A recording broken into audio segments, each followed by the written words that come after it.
नमस्कार, मैं हूं मनोज मानस। देवभूमि के दंगल में आपका स्वागत है। और देवभूमि के दंगल में आज हम बात करेंगे चुनावी समय रहा खिसक, मुद्दे गए भटक।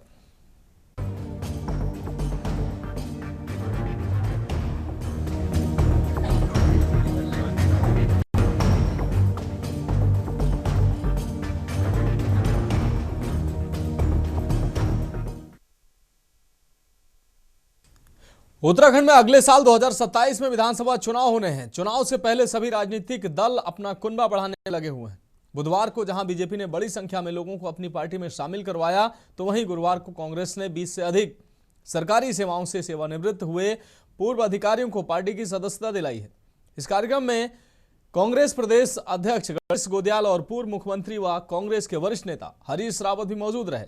वहीं सत्ता दल में आज कल पूर्व पार्टी विधायक सुरेश राठौर और उनकी कथित पत्नी उर्मिला सनावर के अंकिता भंडारी हत्याकांड पर वायरल ऑडियो और वीडियो से आए बवंडर से बीजेपी अपनी कस्ती संभालने में लगी हुई है। एक और इस मामले पर कांग्रेस प्रदेश भर में सैकड़ों लोगों के साथ जो है बड़े प्रदर्शन कर रही है और इसी बीच कई बड़े नेता कहीं ना कहीं धरना प्रदर्शन और कैंडल मार्च निकाल रहे हैं। वहीं बीजेपी डैमेज कंट्रोल में लगी हुई है। इसी के तहत बुधवार को बड़ी संख्या में लोगों को बीजेपी ने पार्टी की सदस्यता दिलाई। साथ ही प्रदेश भर में आगामी चुनाव को देखते हुए भाजपा का जन जन की सरकार जन जन के द्वार कार्यक्रम से जनता के बीच अपनी भूमिका तैयार कर रही है। वहीं मुख्य विपक्षी दल कांग्रेस ने भी जनता के बीच जाने का कार्यक्रम तय कर लिया है। ऐसे में बीजेपी डैमेज कंट्रोल में लगी हुई है और विपक्षी दल भी सदस्यों को जोड़ने के साथ ही अब तक के कामों में फेल रही भाजपा सरकार पर हल्ला बोलते साफ तौर पर नजर आ रहे हैं। आम जनता की समस्याओं को जागरूकता अभियान का सहारा लेकर 2027 की जमीन तलाशने का विपक्ष भी प्रयास कर रहा है। आज इसी मुद्दे पर चर्चा करेंगे। पहले रिपोर्ट देखें। कई दिनों से मुश्किलों में चल रही भाजपा उर्मिला सनावर के पुलिस के सामने पेश होने के बाद थोड़ी राहत में नजर आई। बुधवार को पार्टी कार्यालय पर भाजपा ने बड़ी संख्या में लोगों को पार्टी की सदस्यता दिलाई। उसके बाद अब भाजपा अब तक हुए नुकसान की भरपाई में लग गई। वहीं मुख्य विपक्षी दल भला कहां पीछे रह सकता है। कांग्रेस ने भी अगले ही दिन गुरुवार को अपने सदस्यता कार्यक्रम को आयोजित कर 20 से अधिक सरकारी सेवाओं से सेवानिवृत्त हुए पूर्व अधिकारियों को पार्टी की सदस्यता दिलाई। साथ ही बड़ा जागरूकता अभियान सरकार की नाकामियों को गिनाने के लिए हर जिले में करने जा रही है। वहीं भाजपा का जन जन की सरकार जन जन के द्वार कार्यक्रम से जनता के बीच अपनी भूमिका तैयार करने का प्लान पहले से ही जोरों पर है।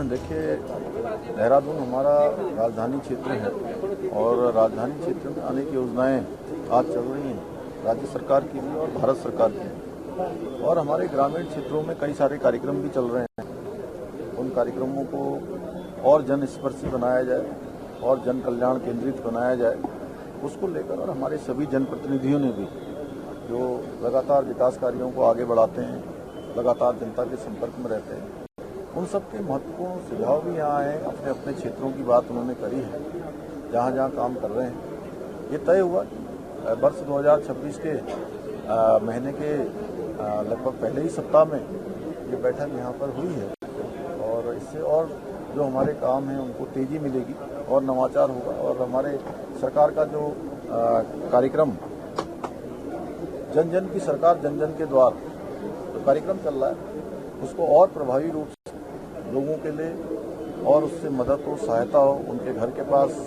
उनको सरकार की सभी योजनाओं का लाभ मिले, सरकार उनके घर पर पहुंचे। देखिए, भारतीय जनता पार्टी ने अपने सदस्यता अभियान को फिर खोल दिया है।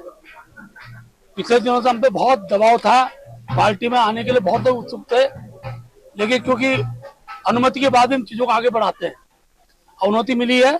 और मैं आपको बताते हुए खुशी है कि आज हमारे दल से पौड़ी जिले के 3 प्रमुख, पौड़ी के खास पौड़ी जो ब्लॉक है उसकी ब्लॉक प्रमुख श्रीमती स्मिता नेगी जी ब्लॉक प्रमुख, श्रीमती अर्चना तोपवाल जी जो हमारी ज्येष्ठ प्रमुख है वहाँ की, और नीरज असवाल जो कनिष्ठ प्रमुख है, तीनों ने और उनके साथ 6 बीटीसी मेंबरों ने आज भारतीय जनता पार्टी सदस्यता ली है। हमारे महानगर के जो देहरादून महानगर है उनके 2 सभासद है, एक पूनम कुंडील जी और देवकी नोटियाल जी, इन्होंने सदस्यता ली है।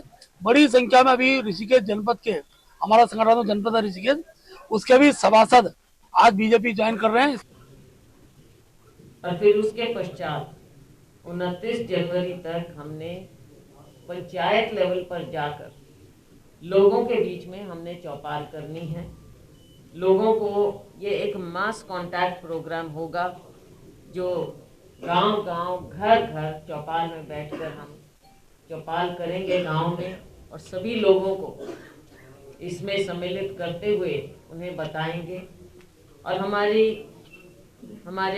राष्ट्रीय अध्यक्ष खड़गे जी की और हमारे लोकसभा में एलओपी राहुल गांधी जी की चिट्ठियां हम सभी लोगों को देंगे। ग्राम प्रधान हैं जो पूर्व प्रधान हैं उन्हें, रोजगार सेवक हैं उन्हें, मनरेगा वर्कर हैं उन्हें, और आम लोगों को हम इसके बारे में अवगत कराएंगे कि कैसे उनके साथ, उनकी रोजी रोटी के साथ, उनके काम के साथ भाजपा सरकार ने, मोदी सरकार ने खिलवाड़ किया है। नया साल आते आते प्रदेश में भर्ती परीक्षा घोटाले और अंकिता हत्याकांड प्रमुख रहे, जिसके चलते भाजपा को कई नुकसान हुए, साथ ही कई अहम कार्यक्रम प्रभावित हुए। आप भी एक नजर में जानिए इन विशेष कार्यक्रमों की रूपरेखा। अटल जन्म शताब्दी वर्ष के कार्यक्रम और विचार गोष्ठियां प्रभाव नहीं छोड़ सकती। प्री SIR, BLA 2 जैसे संगठनात्मक कार्यक्रम प्रभावित रहे। जन जन की सरकार जनता के द्वार कार्यक्रमों में जनता का विरोध देखने को मिल रहा है। विकसित भारत जी राम जी योजना पर प्रेस कॉन्फ्रेंस करने आए मुख्यमंत्री को योजना की बजाय अंकिता मामले में ज्यादा बोलना पड़ा। विकसित भारत जी राम जी जन जागरण अभियान अब तक शुरू नहीं हो पाया। खेल महाकुंभ का नाम बदलकर मुख्यमंत्री चैंपियंस ट्रॉफी कर दिया गया। इसे भी बीजेपी भुनाने में नाकामयाब रही। प्रदेश में आगामी विधानसभा चुनाव की हवा साल के शुरुआती महीनों से ही शुरू हो चुकी है। ऐसे में सत्ताधारी दलों के साथ साथ अन्य विपक्षी दलों ने भी अपनी बिसात बिछाना शुरू कर दिया है। साथ ही आरोप प्रत्यारोप का सिलसिला भी अपने चरम पर है। विपक्षी अपने दल को मजबूत करने के साथ सत्ता दल को चुनावी मैदान में चित करने की कवायद में जुट चुके हैं, और सत्ता दल भाजपा विपक्ष की रणनीति को भांपते हुए अपने कदमों को फूंक फूंक कर रख रही है। उत्तराखंड क्रांति दल सत्ता में आने की ललक से ज्यादा जनता को उनके विकास के कार्यों के लिए काम करती है, और वर्तमान में निस्संदेह हम उत्तराखंड में उत्तराखंड क्रांति दल का राज्य निर्माण का से योगदान, वर्तमान में राज्य सरकार के जो गलत नीतियों रीतियों और जो बाहर के इन दलों, जो राष्ट्रीय दलों ने जिस प्रकार से उत्तराखंड को छला है, उनकी रीति नीति को जनता तक पहुंचाने का अवश्य काम हो रहा है। संगठन को मजबूती के लिए सभी प्रकोष्ठ और हमारे केंद्रीय अध्यक्ष, केंद्रीय कार्यकर्ता, केंद्रीय पदाधिकारी काम कर रहे हैं, लेकिन इन सब के बीच हमारा ये प्रलोभन लेकर के या जनता को सिर्फ इलेक्शन के टाइम पर जाकर जनता के द्वार में उनका संगठन बनाना या उनको छलना या उनको बेवकूफ बनाने का काम उत्तराखंड क्रांति दल नहीं करता है। कांग्रेस का जो सदस्यता अभियान है पूरे प्रदेश के अंदर चल रहा है। हम पूरे वार्ड स्तर पर, ब्लॉक स्तर पर हम लोग जा रहे हैं। हमने BLO 1 की तो नियुक्ति हम लोगों ने कर दी है, और BLO 2 भी हमारे पूरे प्रदेश के अंदर बन चुके हैं, और हम चुनाव को लेकर बहुत गंभीर हैं। और जो भारतीय जनता पार्टी की जन विरोधी नीतियाँ हैं, जो जुमले इन्होंने प्रदेश की जनता के सामने छोड़े थे, धरातल पर कोई भी काम नहीं हो रहा। आपदा में देखिए कितना नुकसान हुआ, कितने लोग अपनी जान गंवा चुके हैं, कितने लोग अपने घर परिवार को खो चुके हैं, कई लोग अपने प्रियजनों को खो चुके हैं। पूरे प्रदेश में महंगाई, भ्रष्टाचार और ये खनन के जो वो चल रहे हैं, इसमें अपराध हो रहे हैं, शराब माफिया पूरे धड़ल्ले से प्रदेश के अंदर घूम रहे हैं। ये सारे मुद्दे हम जनता के बीच में लेके जाएंगे, और हमारा पूरा लक्ष्य है, हम पूरे 70 विधानसभाओं में वार्ड स्तर पर, ब्लॉक स्तर पर जाकर सदस्यता अभियान को गति देंगे। क्योंकि हम सब लोग जानते हैं कि उत्तराखंड में जहां हमारी सरकार चहुमुखी विकास कर रही है, वहीं कई जनप्रतिनिधि जो निर्वाचित हुए हैं वो काफी समय से ये प्रयास कर रहे थे कि भारतीय जनता पार्टी उनको ज्वाइन कराई जाए, लेकिन हमारे कई कार्यक्रम बीच में थे और उस कारण से हम उनको नहीं करा पाए। तो जब काफी संख्या हमारे पास आ गई, इस प्रकार की सूची आ गई, तो उसके कारण से कल हम लोगों ने उनको पार्टी में ज्वाइनिंग कराया है। और जहां तक आपने कांग्रेस का जो प्रश्न है, मैं समझता हूं कि कांग्रेस तो कभी भी सदस्यता अभियान के प्रति न तो गंभीर रही, न कांग्रेस के सदस्यता अभियान के प्रति जनता कभी गंभीर रही।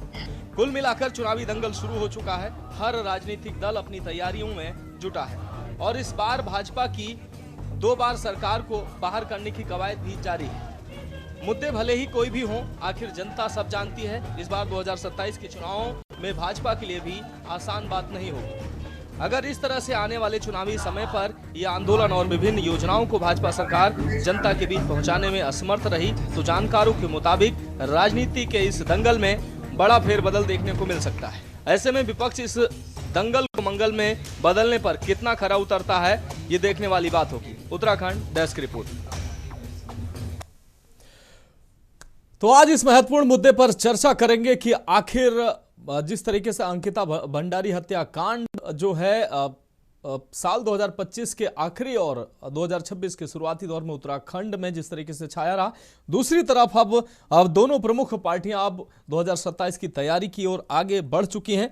हमारे साथ इस महत्वपूर्ण चर्चा में खास मेहमान जुड़ चुके हैं। संजीव वर्मा जी प्रदेश प्रवक्ता हैं, भारतीय जनता पार्टी से जुड़ चुके हैं। बलबीर सिंह रावत जी केंद्रीय प्रवक्ता हमारे साथ जुड़ चुके हैं। रिटायर्ड कर्नल कैलाश देवरानी अध्यक्ष यूएसएसएम हमारे साथ जुड़ चुके हैं। अरुण शर्मा वरिष्ठ पत्रकार हमारे साथ जुड़ चुके हैं। साथ ही तेलूराम जी वरिष्ठ प्रवक्ता कांग्रेस से हमारे साथ जुड़ने वाले हैं। आप सभी मेहमानों का चर्चा में स्वागत करते हुए सबसे पहले बीजेपी प्रवक्ता का रुख कर लेते हैं। संजीव वर्मा जी, भारतीय जनता पार्टी और खासकर उत्तराखंड सरकार के लिए वर्ष 2025 का आखिरी जो समय और 2026 का ये शुरुआती का जो सप्ताह रहा है, ये काफी चुनौतीपूर्ण रहा है और काफी असहज स्थिति में सरकार रही है, बैकफुट पर सरकार रही है, क्योंकि अंकिता भंडारी हत्याकांड जो है वो लगातार विपक्ष और आम लोगों के विरोध का सरकार को सामना करना पड़ा। लेकिन अब उर्मिला सनावर के पुलिस के सामने पेश हो जाने के बाद कहीं ना कहीं भारतीय जनता पार्टी राहत महसूस कर रही है। अब एक तरफ damage control Bharatiya Janata party कर रही है जनता के बीच जाकर, चाहे वो जन जन सरकार जन जन के द्वार के माध्यम से हो या अन्य माध्यमों से हो। दूसरी तरफ अपना कुनबा जो है भारतीय जनता पार्टी अब बढ़ा रही है, जो 2027 की तैयारी के लिए महत्वपूर्ण है। क्या कहेंगे आप? अनुज जी, देखिए, भारतीय जनता पार्टी की जो विकास की अवधारणा है, विकास की नीति है, सबका साथ सबका विकास और सबका विश्वास के आधार पर इस नीति पर हम लोग चलते हैं और प्रत्येक वर्ग, प्रत्येक जाति, प्रत्येक धर्म और प्रत्येक वर्ग को हम लोग साथ लेकर चलते हैं। हमारा एजेंडा आरंभ से विकास का ही रहा है और विकास की नीति पर ही भारतीय जनता पार्टी लगातार चलती है। विकास के एजेंडे पर ही हम प्रत्येक चुनाव, चाहे विधानसभा का हो, चाहे लोकसभा का हो, चाहे निकाय का हो, हम प्रत्येक प्रत्येक जो चुनाव है हमारे, हमने विकास को ही महत्ता दी है, विकास को ही वरीयता दी है और विकास के एजेंडे पर ही हम लोग जनता के बीच जाते हैं। और क्योंकि भारतीय जनता पार्टी जो कहती है वो करती है। हमने प्रत्येक समय पर जो जो जनता के साथ वायदे किए, उन तमाम वायदों को के ऊपर हम 100% खरे उतरे हैं। पिछली बार जो अभी 2022 का चुनाव हुआ था, उससे मैं पहले की यदि बात करता हूं तो उत्तराखंड का एक ये परंपरा सी बनी हुई थी, एक बार भाजपा और एक बार कांग्रेस। 2017 में हमने कांग्रेस से सत्ता छीनी और जनता ने छप्पर फाड़ कर भारतीय जनता पार्टी पर अपना विश्वास व्यक्त किया और यह विश्वास अनवरत जारी है। पूरी तरह से जनता का विश्वास भारतीय जनता पार्टी के साथ है और इस मिथक को भी तोड़ने में हम लोग कामयाब रहे कि और लगातार 2 बार से भारतीय जनता पार्टी की सरकार प्रदेश में विद्यमान है और अभी 2027 का जो चुनाव आने वाला है, मैं सोचता हूँ उसमें भी भारतीय जनता पार्टी अपनी हैट्रिक लगाएगी। और अभी 2022 के चुनाव की हम बात करते हैं तो 2022 के चुनाव में माननीय मुख्यमंत्री श्रीमान पुष्कर सिंह धामी जी के द्वारा जनता के साथ जितने भी वायदे किए गए, उन तमाम वायदों के ऊपर हम लोग खरे उतरे। हमने जनता के साथ वायदा किया था कि हमारी सरकार बनेगी तो हम कैबिनेट की पहली बैठक में यूसीसी लेकर आएंगे। हमने यूसीसी लाकर जनता से किए वायदे को पूर्ण किया।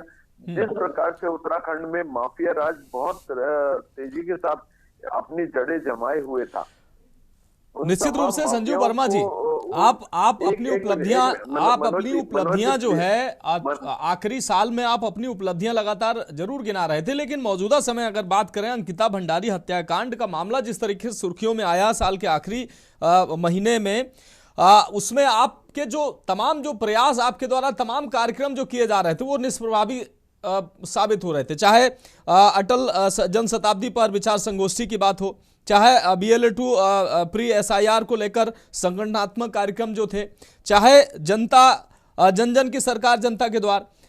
अब जबकि उर्मिला सनावर पुलिस के सामने आ चुकी हैं, आपको लगता है अब इससे भारतीय जनता पार्टी का पीछा छूट जाएगा, या जो आरोप ऑडियो और वीडियो सामने आए हैं वो जाके नए सवाल नए संकट पैदा करेंगे पार्टी के सामने? मनोज जी मैं आपकी बात पे आ रहा हूँ। मैं आपकी बात पे आ रहा हूँ। मैं आपकी तमाम बातों का, आपके तमाम सवालों का जवाब देने के लिए तैयार हूँ। जैसा कि आपने कहा, ये जो संकट भारतीय जनता पार्टी के लिए खड़े किए, और ये किसने, ये भारतीय जनता पार्टी के लिए ये संकट खड़े नहीं किए, ये पूरे प्रदेश भर की जनता को गुमराह करते हुए पूरी जनता को एक मन में एक भ्रम, एक ऐसा पूरे उत्तराखंड को डिफेम करने का जो एक षड्यंत्र विपक्ष के द्वारा यहाँ पर पिछले 15 दिनों में जो जिस प्रकार से अराजकता का खुला नंगा नाच कांग्रेस पार्टी, यूकेडी पार्टी और आम आदमी पार्टी के एक जो इनका एक नापाक गठजोड़ है, और जिसमें समाजवादी पार्टी को भी इन्होंने यहाँ पर अपने अंदर समाहित करते हुए जिस प्रकार से एक अराजकता का एक जो यहाँ पर प्रदर्शन किया, उसकी वजह से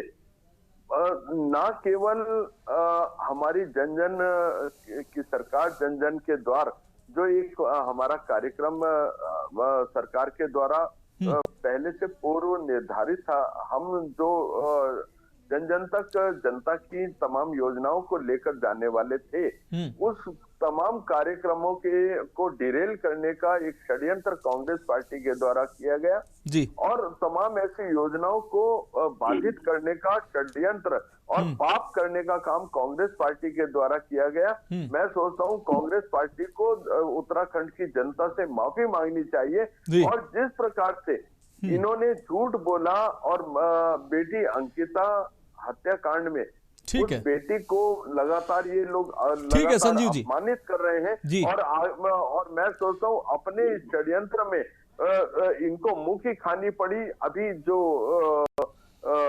उर्मिला सनावर का लेटेस्ट वीडियो आया है, उससे पूरी के पूरा घटनाक्रम पूरी तरह से चेंज हुआ है, और ये सोची समझी प्लानिंग के तहत जिस प्रकार, और इसका पूरा स्क्रिप्ट नहीं, चलो ये तो आप मानते हैं ना कि जो वीडियो ऑडियो आ रहे हैं वो वीडियो ऑडियो आ रहे हैं, अगर आप नए वीडियो को सही मान रहे हैं तो पुराने वीडियो पर भी बात होगी, अगर ये सही है तो वो भी सही होंगे। आप कम से कम वीडियो को मान तो रहे हैं कि जो वीडियो आ रहे हैं इस पूरे षड्यंत्र की स्क्रिप्ट राइटर कांग्रेस पार्टी है, और मैं सोचता हूँ धीरे धीरे ये सारी बातें स्पष्ट हो रही हैं। ठीक है, और जनता ठीक है, स्पष्ट हो भी जानी चाहिए, क्योंकि अंकिता भंडारी को न सिर्फ न्याय चाहिए बल्कि उत्तराखंड में जो ये लोगों आम जनता का समय बर्बाद हो रहा है, ऊर्जा खराब हो रही है, जनता भ्रमित है, वो भ्रम से कम निकलना चाहिए जनता का। ठीक है, आपकी बात आगे। बलबीर सिंह रावत जी केंद्रीय प्रवक्ता यूकेडी से हमारे साथ जुड़े हुए हैं। बलबीर जी, क्या लगता है अगले साल चुनाव होने हैं, उससे पहले भारतीय जनता पार्टी जो तमाम प्रचार प्रसार कर रही थी, अंकिता भंडारी हत्याकांड का एक बार फिर से जो ये मामला सामने आया, भारतीय जनता पार्टी बैकफुट पे थी। हालांकि पार्टी कह रही थी कि अपनी जमीन विपक्ष तलाश रहा है, लेकिन विपक्ष को कहीं ना कहीं कामयाबी जरूर मिली। भारतीय जनता पार्टी असहज स्थिति में थी, बार बार मंत्री और मुख्यमंत्री को भी स्पष्टीकरण देना पड़ा। अब जो है, अब उर्मिला सनावर सामने आ चुकी हैं, अब ये कहानी पीछे छूट चुकी है, या आगे आने वाले समय में ये फिर से नया मोड़ लेगी? बलबीर जी नमस्कार श्रीमान जी, और के न्यूज के सभी दर्शकों को नमस्कार, प्रणाम, जय उत्तराखंड जी। ये आज चुनावी साल चल रहा है, या चुनाव की तैयारी कर रही है बीजेपी कांग्रेस, अच्छा है कर रही है कांग्रेस और बीजेपी, लोगों को आप भी कर रहे होंगे साल नजदीक। बलबीर जी, आप भी कर रहे होंगे। हालांकि अब तक आप आंदोलन की से निकली पार्टी हैं, आपको वो सफलता जरूर नहीं मिली, लेकिन हो सकता है इस बार अच्छी सफलता मिले, आप उन मुद्दों को बुना पाए। हम आशा करते हैं सर कि जनता हमारे को अभी समर्थन दे, क्योंकि 45 साल पुरानी पार्टी है, राज्य जननी पार्टी है, और उत्तराखंड के जो भी मुद्दे हैं, चाहे वो किसी भी बेटी के साथ में किसी भी तरह का अत्याचार है, चाहे किसी गरीब के साथ में कोई अत्याचार है, किसी के साथ में अगर वहां पे उसको सैलरी नहीं मिल रही है, किसी के जमीन पे कब्जा कर दिया जा रहा है, किसी के जमीन पे वहां पे पानी पे कब्जा कर दिया जा रहा है, उसके लिए जो है उत्तराखंड क्रांति दल जो है सड़कों पे संघर्ष कर रही है। क्योंकि सदन में तो हम कर नहीं सकते, क्योंकि हमारे पास एक भी विधायक नहीं है अभी जी। तो सड़क पे हम लोग, चाहे हम लोग आज संख्या में कम है, लेकिन हर जगह, चाहे उत्तरकाशी से लेकर के कुमाऊं के लास्ट माड़ा गांव तक, चाहे गढ़वाल के चमोली से लेकर के उत्तरकाशी उधम सिंह नगर तक, उत्तराखंड क्रांति दल जनता की आवाज बन करके जनता के साथ में खड़ी है। अब बीजेपी कांग्रेस जो है आज चुनावी साल के अंतिम चरणों में उनको याद आता है जनता, तब वो क्या करते हैं, जगह जगह जो है विधायक निधि से जो है घोषणाएं कर दी जाती हैं, कार्य तो होने नहीं है। अगर आज उत्तराखंड की बात करूं मैं, तो आज अंग्रेजों के समय में बसाए गए शहर है अल्मोड़ा और रानीखेत, पिथौरागढ़, त्यूरी राजवंश का राजधानी थी पिथौरागढ़। लेकिन आज क्या हो रहा है, वहां पे बार बार हर साल भर में एक बस दुर्घटना हो रही है रामनगर आते हुए, क्योंकि सिंगल रोड है। और सिंगल रोड के किनारे आज आप देखोगे, अगर यहाँ पे बैठे हुए हैं हमारे सत्ताधारी पक्ष के प्रवक्ता बैठे हुए हैं, अगर ये धामी जी से इनकी बातचीत है तो धामी जी तक बोलिए कि कम से कम रामनगर से जिला मुख्यालय वाली रोड पे जो बड़ी बड़ी झाड़ियां उगी हुई है, कृपया उन्हें तो जरा साफ करवा दीजिए। हर दिन एक आदमी वहां पे दुर्घटनाग्रस्त हो रहा है जी। जब आप झाड़ियां नहीं कटवा पा रहे हो, एक रोड नहीं बना पा रहे हो, महिलाओं को सुरक्षा नहीं दे पा रहे हो, कर्मचारियों को, जो अभी स्वास्थ्य विभाग के कर्मचारी है, पिछले 3 महीने से उनको वेतन नहीं मिला है, और सबसे बड़ी विडंबना देखिए, उनका पीएफ ईएसआई वहां पे कट रहा है, लेकिन जो कार्यदायी संस्था है उनके द्वारा उनका पीएफ और फंड जमा नहीं किया जा रहा है। मैं पूछता हूं, कौन से बीजेपी नेता की कार्यदायी संस्था है वो, कि जो कर्मचारियों का हक मारने का अधिकार किसने दिया उन लोगों को? तो भ्रष्टाचार तो कहां पे हो रहा है? मोदी जी चुपचाप 2016 में जो है पानी भी बिकवाने की तैयारी कर रहे हैं अपने दोस्तों के साथ में, अडानी, अंबानी और टाटा। आज आपके घरों पे जिस तरह की लाइट आ रही है और 5-5, 6-6 हजार रुपए का बिल आ रहा है, एक जमाने में आपके घरों पे पानी का बिल भी उतना ही आएगा। 1970 में आदरणीय इंदिरा गांधी जी ने बोला था कि जल ही जीवन है और जल का कमर्शियलीकरण नहीं होना चाहिए, लेकिन इस सरकार ने आपका पानी भी छीन लिया आपसे, आपकी जमीन भी छीन ली आपसे, आपके जंगल भी छीन लिए आपसे जी। तो आप बताइए ये सरकार आपसे क्या चाहती है? ठीक है बलबीर जी, आपकी बात आ गई। हमारे साथ अन्य खास मेहमान भी जुड़े हुए हैं। एक बहुत छोटे से ब्रेक का वक्त है और ब्रेक के बाद इस महत्वपूर्ण विषय पर चर्चा जारी रहेगी।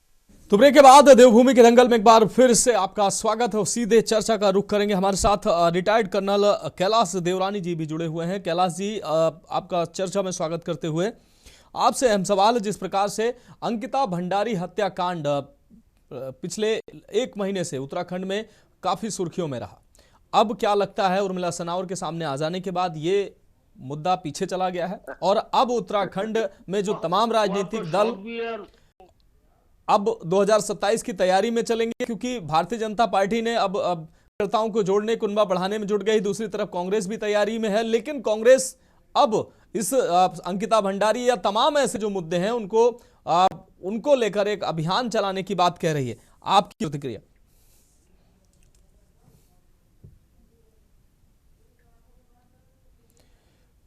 कैलाश देवरानी जी, अभी एक गुजरात में कार्यक्रम था वापी में। कैलाश देवरानी जी, अच्छा वापी गए आप? हाँ, अरे बहुत बढ़िया जगह है। कैलाश जी, क्या आप हमें सुन पा रहे हैं? वापी 3 दिन का कार्यक्रम था मेरा, उसमें संगीतकार हुए। कैलाश जी, मेरी आवाज आपको मिल पा रही है? बहुत फेमस है हम। कैलाश जी, आप हमें सुन पा रहे हैं? आज ब्रेक लंबा मार दिया इन्होंने। टेक्निकल प्रॉब्लम आ गई। कैलाश जी, क्या आप हमें सुन नहीं पा रहे हैं? हो सकता है भाई।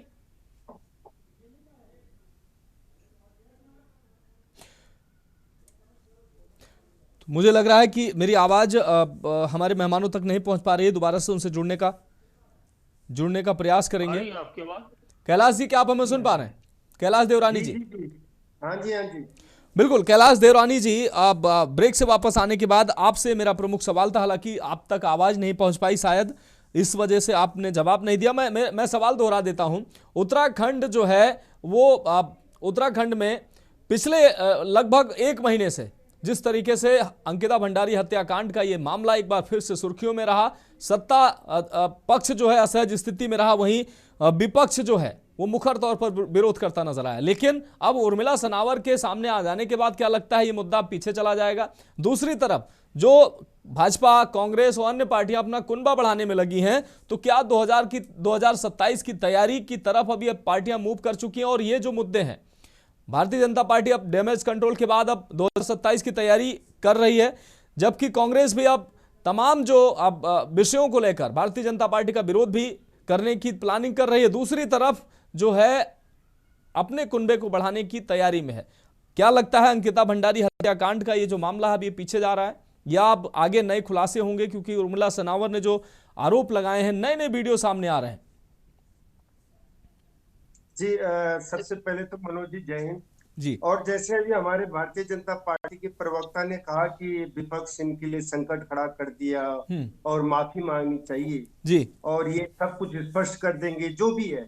मैं ये बोलना चाहता हूँ, देखिए मैं आपसे स्पष्ट शब्दों में कहना चाहता हूँ, विपक्ष कहाँ आप पर जो है किसी प्रकार के प्रश्न चिन्ह लगा रहा है। आपकी पार्टी के विधायक की पत्नी आप पे प्रश्न चिन्ह लगा रही है, आप दूसरे को क्यों ब्लेम कर रहे हैं? और अगर आप सच्चे मन से चाहते हैं कि इसको जो है जो परेशानी इस समय झेल रहे हैं, इसका अगर आप समाधान चाहते हैं, तो मैं आपसे प्रार्थना करता हूं कि जल्दी से जल्दी आप निष्पक्ष जो है सीबीआई जांच बिठा दें, तो आपको जो है इस जो अड़चन से इससे समाधान कुछ मिल जाएगा। अब आता हूं मैं मुद्दे पे मनोज जी। देखिए, उत्तराखंड में जो 2027 के विधानसभा चुनाव की सरगर्मियां तेज हो गई हैं और सत्ता पक्ष हो या विपक्ष, सबने अपनी पार्टी का जो है बिसात बिछानी शुरू कर दी है, वो तो सच्ची बात है। लेकिन सबसे बड़ा सवाल यह है, और मैं एक जनता की तरफ से, एक आम जनमानस की तरफ से सवाल पूछना चाहता हूँ, क्या जनता के जो चुनाव जनता के मुद्दों पर लड़ा जा रहा है या खाली सत्ता को बचाने का, कुर्सी संभालने की होड़ में ये चुनाव लड़ा जाएगा? देखिए, हमारे शास्त्रों में लिखा हुआ है मनोज जी, राजा प्रजा हिते युक्ता स राजा राज उच्यते, अर्थात जो शासक प्रजा के हित से जुड़ा हो वही सच्चा शासक कहलाता है। पर आज उत्तराखंड में हकीकत कुछ और है। आज प्रदेश के युवा पूछ रहे हैं भर्ती परीक्षा घोटालों का जवाब कौन देगा? आज उत्तराखंड की जनता पूछ रही है अंकिता भंडारी को न्याय कब मिलेगा? आज आम जनमानस पूछ रहा है कि महंगाई, बेरोजगारी और पलायन पर सरकार की नीति क्या है? लेकिन इन सवालों का जवाब देने के लिए इस सरकार के पास कुछ भी नहीं है। ये सरकार नाम बदलने, कार्यक्रम गिनाने और सदस्यता अभियानों में व्यस्त नजर तो जरूर आती है, लेकिन मनोज जी, चोर की दाढ़ी में जिनका जब सत्ता सवालों से भागने लगे ना, तो समझ लीजिए कहीं ना कहीं सच्चाई इन लोगों को चुभ रही। भर्ती घोटालों और अंकिता कांड ने सिर्फ सरकार की छवि को धूमिल नहीं किया, बल्कि प्रदेश की आत्मा को झकझोर दिया। जी, मैं स्पष्ट शब्दों में कह रहा हूं और कड़वा सच कह रहा हूं, अटल जन शताब्दी जैसे गंभीर विचार कार्यक्रम अपना प्रभाव नहीं छोड़ रहे। जन जन की सरकार, जनता के द्वार कार्यक्रम में जनता का विरोध देखने को मिल रहा है। विकसित भारत जैसे अभियानों में सरकार की जो है योजनाओं से ज्यादा अंकिता कांड की सफाई देने के लिए सरकार लगी हुई है। अब यह बताता है कि उत्तराखंड की जनता का ध्यान प्रचार से हट चुका है और सवालों पर टिक चुका है, और वहीं विपक्ष भी यह समझ चुका है कि लोहे को लोहे काटता है। इसलिए आज सड़क पर धरने, कैंडल मार्च और जन जागरण अभियान शुरू हो गए। लेकिन मैं यह साफ साफ कहना चाहता हूँ, सिर्फ नारे और प्रदर्शन भी समाधान नहीं है। जनता को चाहिए स्पष्ट विजन, ईमानदार नेतृत्व और जवाबदेही। देखिए मनोज जी, ये कबीरदास जी का जो दोहा है, जिन खोया तिन पाइयां गहरे पानी पे, जो सच में जनता के बीच उतरेगा, जो उनके दर्द को 2027 में जनता का विश्वास करता है जी। और महाभारत के इस श्लोक को सभी राजनीतिक पार्टियों को एक चेतावनी, एक कटु सत्य के रूप में लेना होगा कि अधर्मेण जय नास्ति, अधर्म से मिली सत्ता न तो सम्मान पाती है। और आज चुनावी समय अरे भाई कर्नल साहब, जनता चुनती है, किसी भी पार्टी को चुना है, वो धर्म से है या अधर्म से है, ये कौन तय करेगा? नहीं देखिए दिख रहा है, ये कर्मों से दिख रहा है मनोज जी। आप देख रहे हैं किस तरह सड़कों पे आई है, तो जिनका अधर्म दिख रहा है, एक बेटी को न्याय नहीं दिला पा रहे, क्या ये अधर्म जी? ये इन लोगों ने खड़ा किया है और इस अधर्म की सजा 2027 में जरूर मिलेगी। उत्तराखंड की जनता जरूर एक उचित न्याय जो है करेगी जनता के साथ में, उत्तराखंड के साथ में, और 2027 में इनको नेस्त नाबूद करके रहेगी। ठीक है कर्नल साहब, आपकी बात आ गई। वरिष्ठ पत्रकार अरुण शर्मा जी जुड़े हुए हैं, उनके पास चलते हैं, वो निश्चित रूप से इसमें विश्लेषण करेंगे। अरुण शर्मा जी, अगर बात करें अंकिता भंडारी हत्याकांड, ये मुद्दा जो है लगातार सुर्खियों में बना हुआ है, लेकिन उर्मिला सनावर के सामने आने के बाद कहीं ना कहीं ये थोड़ा इसकी लौ जो है वो थोड़ी धीमी जरूर पड़ती नजर आ रही। लेकिन अभी आगे क्या खुलासे होंगे, क्योंकि नए नए वीडियो, नए नए विषय इसमें जुड़ते जा रहे हैं। किस पार्टी के लिए वो नुकसानदेह होगा या किसके लिए होगा, ये तो आगे की बात है। लेकिन अब Bharatiya Janata party damage control, क्योंकि निश्चित रूप से बैकफुट पे थी, अब डैमेज कंट्रोल में जुट गई है। अपने जो मुख्य कार्यक्रम, जो चाहे जन जन की सरकार, जन जन के द्वार, या तमाम कार्यक्रमों के माध्यम से जो भारतीय जनता पार्टी अपने कार्यकाल की उपलब्धियां गिना रही थी, अब उसमें भारतीय जनता पार्टी आगे बढ़ती नजर आ रही है। 2027 की तैयारी जो है वो विपक्ष भी कर रहा है, भारतीय जनता पार्टी भी कर रही है। ये जो अंकिता भंडारी का मुद्दा हो या और भी अभी कुछ महत्वपूर्ण मुद्दे जो पीछे सुर्खियों में रहे, ये आगे उभरते नजर आएंगे या ये पीछे छूट जाएंगे? मनोज भाई जी, अगर आपको ध्यान हो, जब 22 में अंकिता भंडारी की हत्या का मामला सामने आया था, तो भी सड़कों पर ऐसा ही जनाक्रोश था। बिल्कुल। लेकिन वो जनाक्रोश लोकसभा चुनाव आते आते ठंडा हो गया, और उसके बाद अगर आपको याद हो, नगर निकायों के चुनाव भी हुए, जिसमें भारतीय जनता पार्टी ने 11 में से 10 सीटें जीती जी, और एक जो मेयर श्रीनगर की आरती भंडारी है, वो भी पहले भारतीय जनता पार्टी में ही थी, क्योंकि टिकट नहीं मिला इसलिए वो निर्दलीय लड़ी। और उसके बाद ग्राम पंचायतों के चुनाव हुए। ये चुनाव आपके सामने है जी। और देखिए अगर ये उर्मिला सनावर वाले ऑडियो वीडियो सामने ना आते जी, तो मुझे लगता है कि शायद ये मामला भी ठंडे बस्ते में चला जाता। लेकिन चूंकि उर्मिला सनावर का ऑडियो और वीडियो, अरुण, मैं अपने सहयोगियों से अनुरोध करूंगा, अरुण शर्मा जी की आवाज फिलहाल सिर्फ खोली रखी जाए, बाकी लोगों को म्यूट कर दिया जाए, क्योंकि बैकग्राउंड से कुछ आवाजें आ रही। जी जी शर्मा जी। तो ये देखिए, दोबारा से ये मुद्दा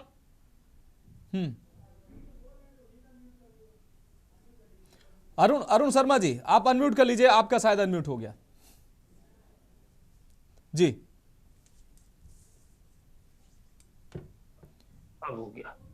तो मैं ये कह रहा हूं कि इन मुद्दों के जब उर्मिला सनावर वाला आया, तो राजनीतिक दलों को, जो खासकर विपक्ष के लोग थे, विपक्षी दल थे, उनको एक मौका मिल गया और उन्होंने इस मामले को तूल दिया, जिससे ये मामला आगे आ गया।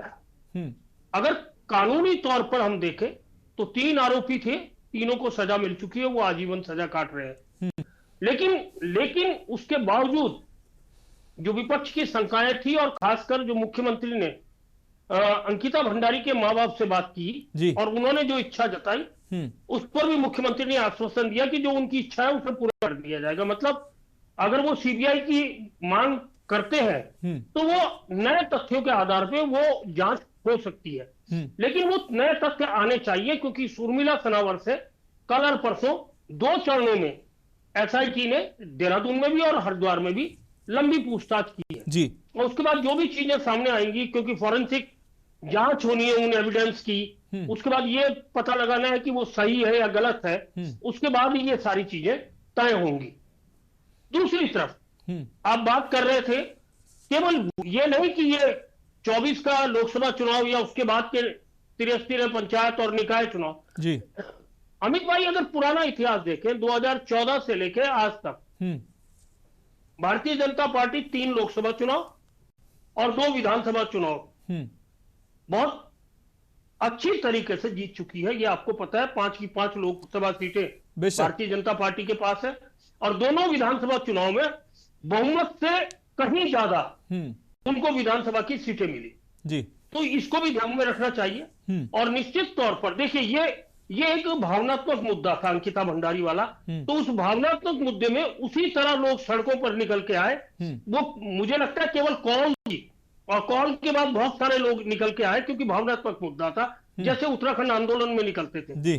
कमोबेश वही नजारा इस जो पिछले रविवार को यहाँ प्रदर्शन हुआ उसमें वही था। मतलब विपक्ष अरुण शर्मा जी, अगर विपक्ष ये कयास, ये अंदाजा लगा रहा है कि ये जो भीड़ निकली है ये परिवर्तन कर देगी, या आक्रोश, आपने कहा निश्चित रूप से आक्रोश है और कार्रवाई की मांग कर रहे हैं लोग और सच सामने आए इसके लिए कह रहे हैं, लेकिन अगर विपक्ष ये इस भ्रम में है कि ये लोग हमारे वोटर हो जाएंगे तो ये मुझे लगता है जल्दबाजी होगी।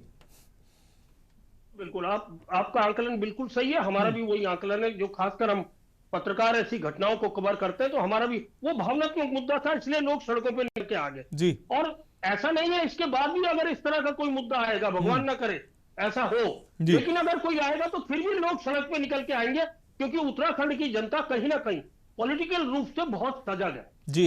लिटरेसी रेट हमारे यहाँ ज्यादा है, हमारे यहाँ फौज के रिटायर्ड लोग बहुत ज्यादा है या वर्तमान में फौज में जो लोग हैं वो बहुत ज्यादा है। तो कहीं ना कहीं आदमी जो डिसीजन लेता है वो अपना भला बुरा सोच के, प्रदेश का भला बुरा सोच के लेता है। लेकिन अगर हम ये सोचे कि ये सारा का सारा मॉब कन्वर्ट हो जाएगा वोट में, तो मेरे ख्याल से ये हम गलतफहमी में है, ये चीज ध्यान रखनी चाहिए। और दूसरी तरफ आपने कहा कुंभड़ बढ़ाने की बात, तो जैसे जैसे चुनाव का समय नजदीक आएगा ये चीजें आपको बहुत ज्यादा दिखेंगी, केवल भारतीय जनता पार्टी और कांग्रेस में नहीं, क्योंकि भारतीय जनता पार्टी ने ब्लॉक प्रमुख और आप यहाँ के पार्षद, उसके अलावा और पॉलिटिकल लोगों को शामिल कराया, कांग्रेस ने भी यही काम किया, कांग्रेस ने भी बहुत सारे लोगों को शामिल कराया। और ये जो सिलसिला है ये मुझे लगता है चुनाव तक चलता रहेगा।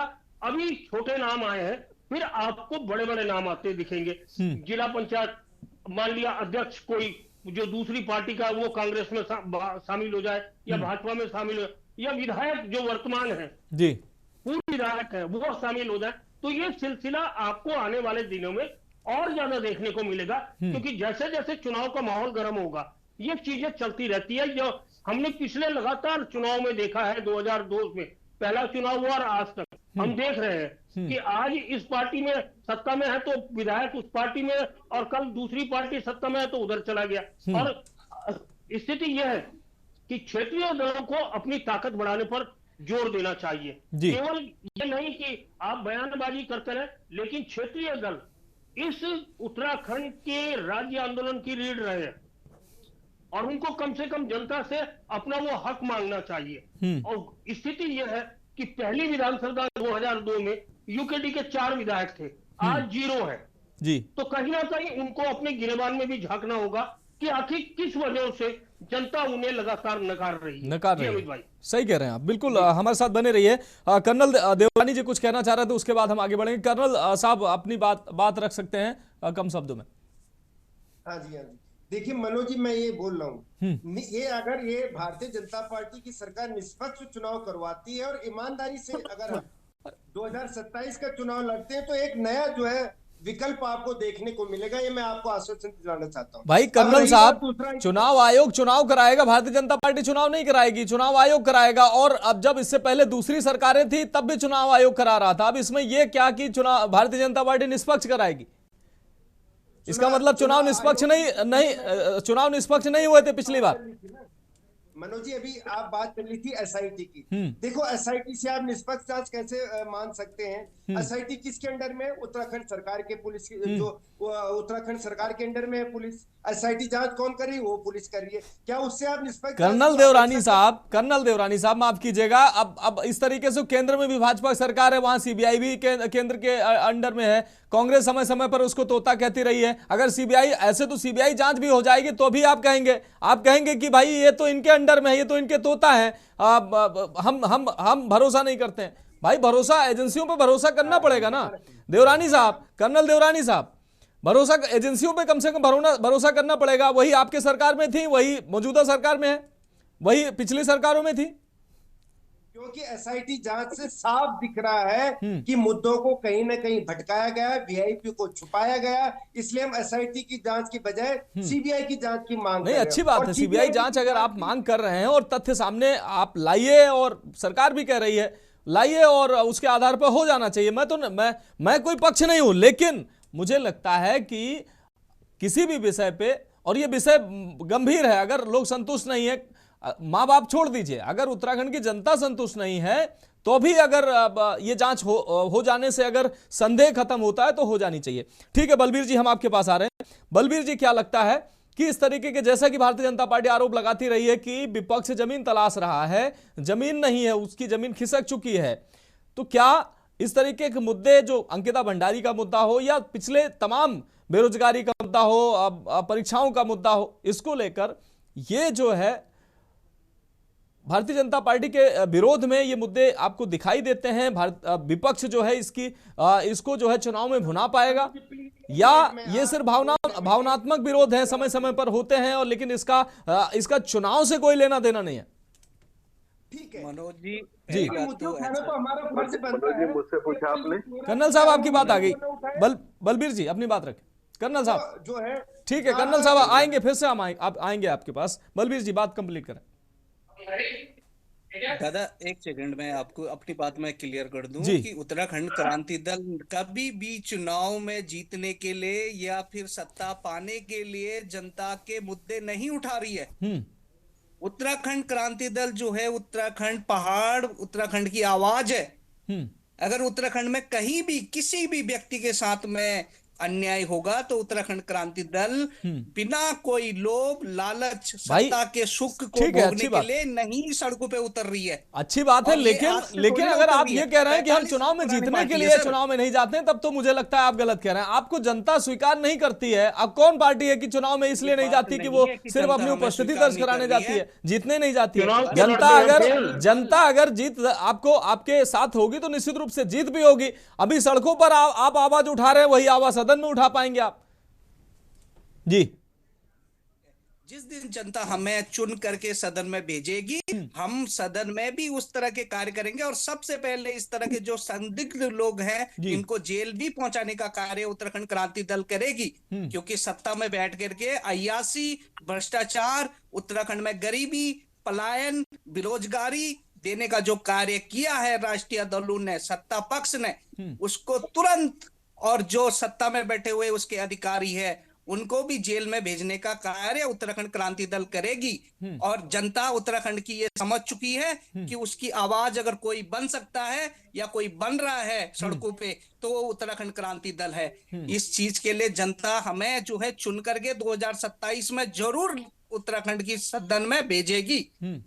नहीं, मेरी शुभकामनाएं आपके साथ हैं कि आप सड़कों पर, भाई कब तक आप प्रदर्शन करते रहेंगे, आप सदन में जाएं और आपकी और लोगों की आवाज बने, जनता के मुद्दे उठाएं। मेरी शुभकामनाएं आपके साथ हैं। संजीव वर्मा जी, हम आपके पास आ रहे हैं। संजीव वर्मा जी, क्या लगता है कि जिस तरीके से मौजूदा समय में असहज स्थिति में भारतीय जनता पार्टी भी रही है, सरकार भी असहज स्थिति में रही है, कुछ मुद्दे, न सिर्फ अंकिता भंडारी, पीछे भी तमाम आंदोलन हुए हैं, छात्रों के आंदोलन हुए हैं, अभ्यर्थियों के आंदोलन हुए हैं, ये मुद्दे जो है वो 2027 में चुनौती बनकर सरकार के सामने नहीं आएंगे? क्या आपको नहीं लगता है क्या?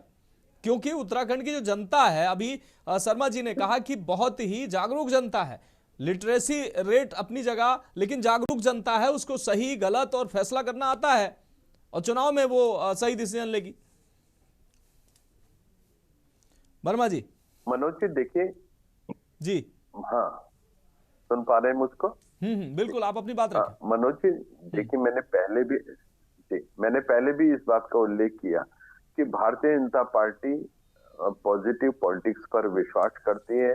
हम लोग विपक्ष की तरह नेगेटिव पॉलिटिक्स नहीं करते, नकारात्मक राजनीति नहीं करते। जिस प्रकार से विपक्ष नकारात्मक राजनीति करते हुए इनके पास ना कभी विकास का कोई रोड मैप था, ना कभी विकास का कोई एजेंडा था, ना विकास के बारे में इनकी कभी कोई स्पष्ट सोच रही।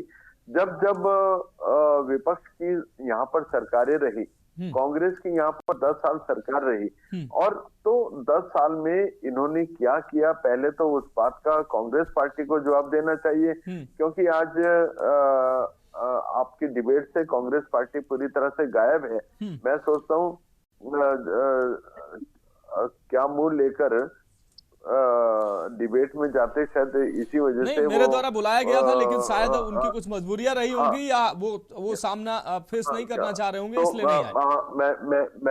मैं सोचता हूँ इसीलिए शायद आज वो डिबेट से ही भाग खड़े हुए हैं।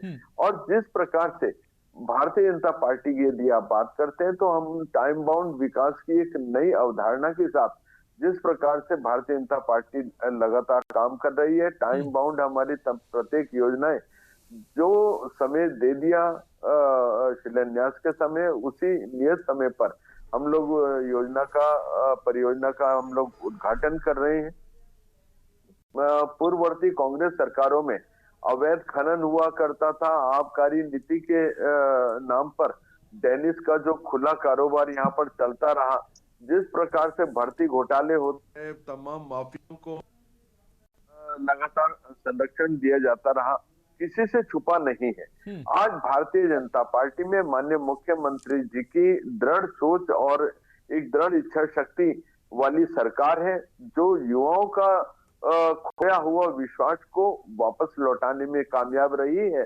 और एक युवाओं के अंदर एक विश्वास जागृत हुआ। पहले जितनी परीक्षाएं होती थी सब नकल की भेंट चढ़ जाया करती थी।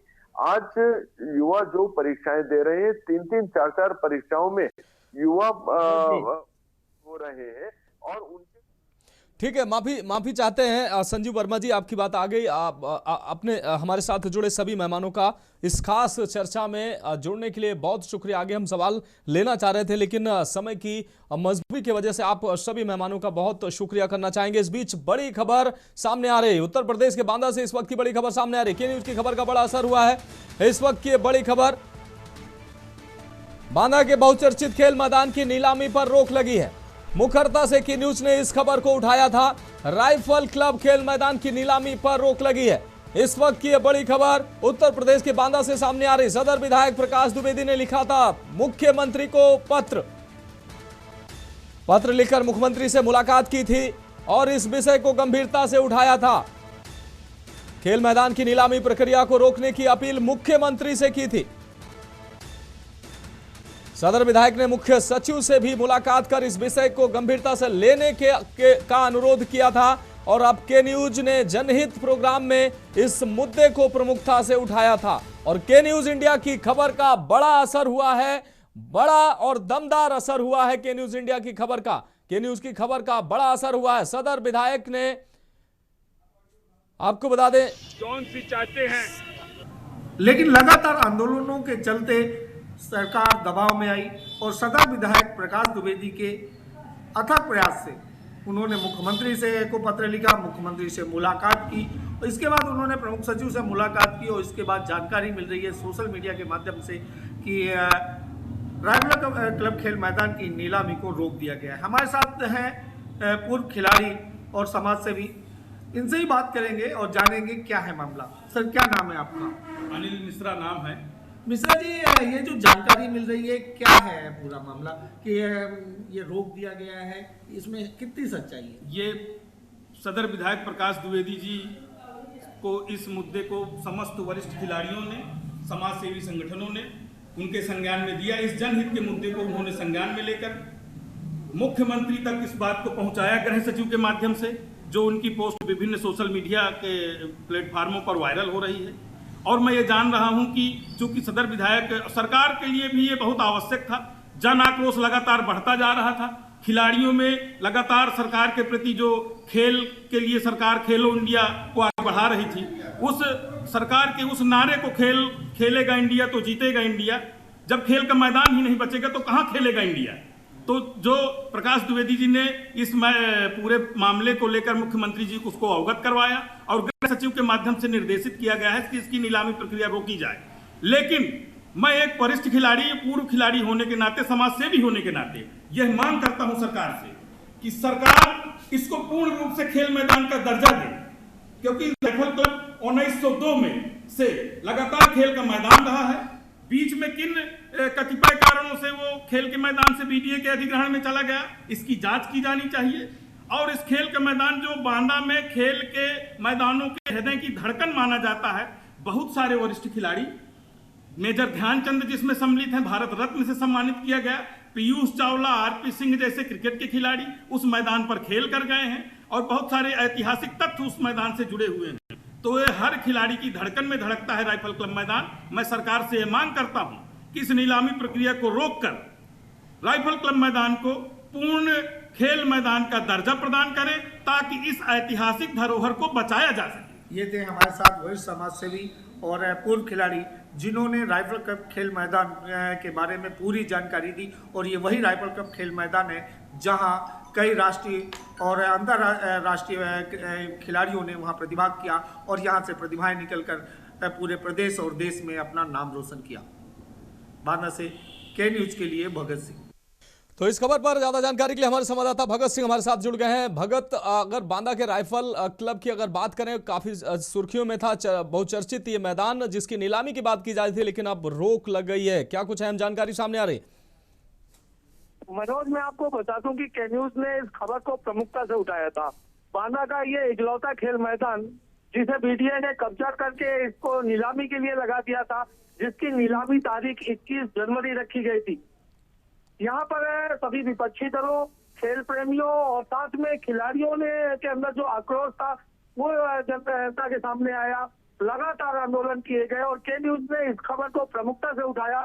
जनहित में इस मुद्दे को उठाया गया था और इस मुद्दे को उठाने के बाद लगातार प्रयास करने के बाद के न्यूज को बड़ी सफलता मिली है और के न्यूज की खबर का एक बड़ा असर देखने को मिला है, जहां सदर विधायक प्रकाश द्विवेदी ने मुख्यमंत्री को पत्र लिखा है, सचिव को पत्र लिखा है, उनसे व्यक्तिगत मुलाकात की है, जिसके बाद इस खेल मैदान की नीलामी को रोक दिया गया है। बिल्कुल भगत, इस तमाम जानकारी के लिए आपका बहुत शुक्रिया। तो फिलहाल के न्यूज की खबर का बड़ा असर हुआ है और जो अब नीलामी की बात कही जा रही थी अब उस पर रोक लग गई है। तो देवभूमि के दंगल में फिलहाल अभी के लिए मेरे साथ इतना ही। मुझे दीजिए इजाजत और आप देखते रहिए के न्यूज इंडिया।